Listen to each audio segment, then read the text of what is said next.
मैं 45 साल की उम्र में रिटायर हो जाऊंगा। पेंशन कब लूंगा? 60 साल मेरे पूरे हो जाएंगे। 15 साल में अपने बच्चों को क्या खिलाऊं? हमें सिर्फ पुरानी पेंशन चाहिए, सिर्फ पुरानी पेंशन। ना यूपीएस चाहिए ना एनपीएस चाहिए। कब तक चलता रहेगा आप लोगों का ये? जब तक जीतेंगे नहीं। 2005 के बाद कोई पहली बार अगर विधायक या सांसद बन के खत्म हो रहा है तो उसे क्यों मिल जाती है पुरानी पेंशन? हम लोगों क्यों नहीं है? 2005 के बाद कई ऐसे विधायक और सांसद होंगे जो पहली बार नियुक्त हुए होंगे, तो वो पुरानी पेंशन के अधिकार के में कैसे आते हैं? सोचने वाली बात है ना। कल रिजाइन दे दे। 5 के बाद अगर विधायक और सांसद बन रहे हैं तो उनके लिए पुरानी पेंशन बंद क्यों नहीं? निर्णय लेने वाला 100 साल का आदमी कौन होता है? हमारे लिए निर्णय लेना 100 साल का आदमी कौन होता है? निर्णय लेने के लिए हमारे युवा लोग वो लेंगे। पूछो। वो ओपीएस वाला हमें कह रहा है कि आप एनपीएस लो, अपना क्यों नहीं छोड़ के एनपीएस ले रहा है? अगर इतना ही अच्छा तो पहले वो ले।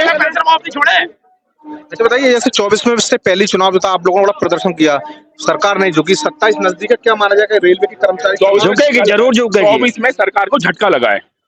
झटका उत्तर प्रदेश से बहुत तगड़ा लगा है। आने वाले टाइम पे और तगड़ा झटका लगेगा अभी भारत सरकार को। मसाल जुलूस में अखिलेश की जिंदाबाद के नारे लगा रहे हैं, उसका क्या मैसेज देना चाह रहे थे? इसका क्या मैसेज देना चाह रहे थे आप? मैसेज है कि हमारे पुरानी पेंशन की लड़ाई में हमारे अगुआ जो एनएमओपीएस के राष्ट्रीय अध्यक्ष हैं भाई विजय बंधु जी, उनके नेतृत्व में front against NPS in railway, जिसकी सहयोगी संगठन एनी रेलवे मेंस कांग्रेस है, लगातार हम लोग दिल्ली में भी संघर्ष किए और लगातार जगह जगहों पे कर रहे हैं। और हमारे नीति का निर्धारण पुराने पेंशन प्राप्त करने वाले जो सरकारी मान्यता प्राप्त है उनसे निर्णय लिया जा रहा है। वो एनपीएस की से ओपीएस की लड़ाई हम लड़ रहे थे और वो यूपीएस नाम का एक नया शिगुफा ले आए, जिससे कि हम ओपीएस की डिमांड बोल के हम एनपीएस और यूपीएस में लड़ने लगे। तो ये डिवाइड एंड रूल नहीं कर्मचारियों में चलेगा।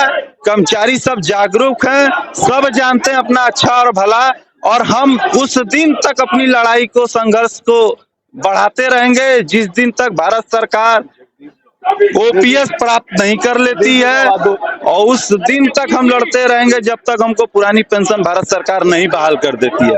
और रही जो इस तरह से 2004 में यही दोनों मान्यता प्राप्त फेडरेशन के साथी मिलके एनपीएस की अच्छाइयां गिनाया करते थे, आक्रोश बढ़ा 2022 में तो ये उसमें विरोध करने लगे और कहे कि हम हस्ताक्षर नहीं करके आए हैं। लेकिन 2024 में अभी हस्ताक्षर करके सारे कर्मचारियों के बीच में प्रमाण दिए हैं कि वो 2004 में भी लिख के कारनामा आए थे हमारे भविष्य का। तो वो अब रेल के जनता कर्मचारी इस बार इनको नकार देंगे। आने वाले मान्यता प्राप्त चुनाव जो 4-5-6 दिसंबर को होने वाले हैं, उसमें रेल के कर्मचारी इस बार लामबंद हो गए हैं कि ये दोनों मान्यता प्राप्त फेडरेशनों को उठा के रेल से बाहर फेंक देना है। और इसमें यही रहेगा कि आप लोग नहीं मानेंगे तो ये 27 में नहीं, जब तक हम रिटायरमेंट के अगले दिन तक नहीं रहेंगे, ओपीएस बहाल नहीं होगा, तब तक ये हमारा संघर्ष जारी रहेगा। और सरकारें 5 साल के लिए आती हैं जाती हैं, हमारा संघर्ष जो हम किसी सरकार के विपक्ष में नहीं है। हमारी जो मांग मानेगा हम उसका जो हमारे बुढ़ापे की लाठी की स्वीकार करेगा हम उसका समर्थन करेंगे और उसको हम छीन के लाएंगे। इन्हीं साथियों के हम लोग एनी रेलवे मेंस कांग्रेस, जो पूर्वोत्तर रेलवे में अनवरत भाई विजय बंधु जी और front against NPS in railway, Indian railway employees federation पूरे भारतीय रेल में संघर्ष कर रही है। और आने वाले मान्यता प्राप्त चुनाव में इस बार ही दोनों फेडरेशनों को उखाड़ फेंकने भी जा रही है साथियों। जय हिंद, जय भारत, जय भारत। आपका क्या नाम है? मेरा नाम जगदीश गंगवार, अटेवा पेंशन बचाओ मंच से मंडल अध्यक्ष।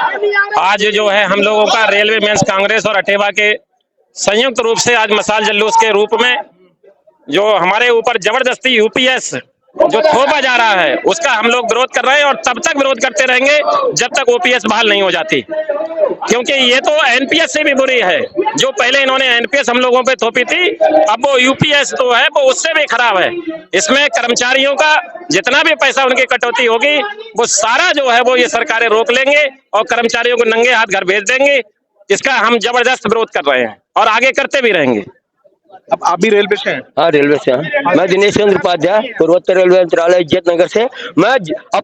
हम खुद ओपीएस पा रहे हैं। हमारे भाइयों लोग को जब तक ओपीएस नहीं बहाल होगी तब तक अपनी देश का, अपने शरीर का एक एक खून भी अगर देना पड़ेगा तो दे करके बर्बाद कर दूंगा, लेकिन ओपीएस को बहाल करा करके कभी जीवन का सांस, अंतिम सांस लूंगा, मरते दम तक सांस नहीं लूंगा जब तक ये ओपीएस बहाल नहीं होगी। और रही बात ये हमरा भैया शिव गोपाल, ये खुद पेंशन ले रहे हैं और देश का हमारे लाखों परिवारों को बर्बाद करने का काम चंद फायदे के लिए, चंद राजनीति लाभ लेने के लिए ये जो दे रहे हैं, ये घोर अन्याय कर रहे हैं। इस बार 4, 5, 6 दिसंबर को जो चुनाव होने जा रही है उसमें हमारे भारतीय रेल के एक साथी अपना मतदान दे करके इनको एकदम जंगल में उखाड़ करके फेंक देने का काम करेंगे।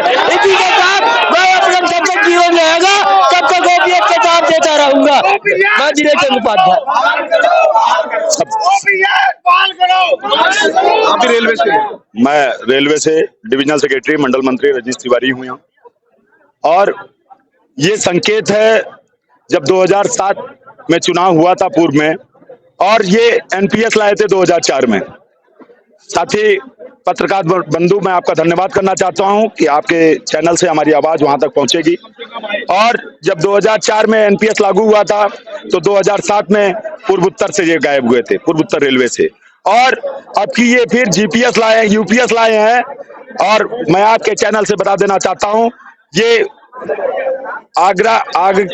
ये मतदान की एक ताकत है और आपके पत्रकार बंधुओं की ताकत है कि अब की इनका फेडरेशन भी समाप्त हो जाएगा। पहले पूर्वोत्तर रेलवे से समाप्त हुए थे और अब के पूरे भारतीय रेल का फेडरेशन इनका समाप्त हो जाएगा साथी। इसलिए मैं अपने रेल के कर्मचारियों बंधुओं से, शिक्षक संघ साथियों से कहूंगा कि हमको लड़ाई ओपीएस की लड़ते रहना है, मरते दम तक लड़ते रहेंगे जब तक ये ओपीएस बहाल नहीं करेंगे। धन्यवाद साथी।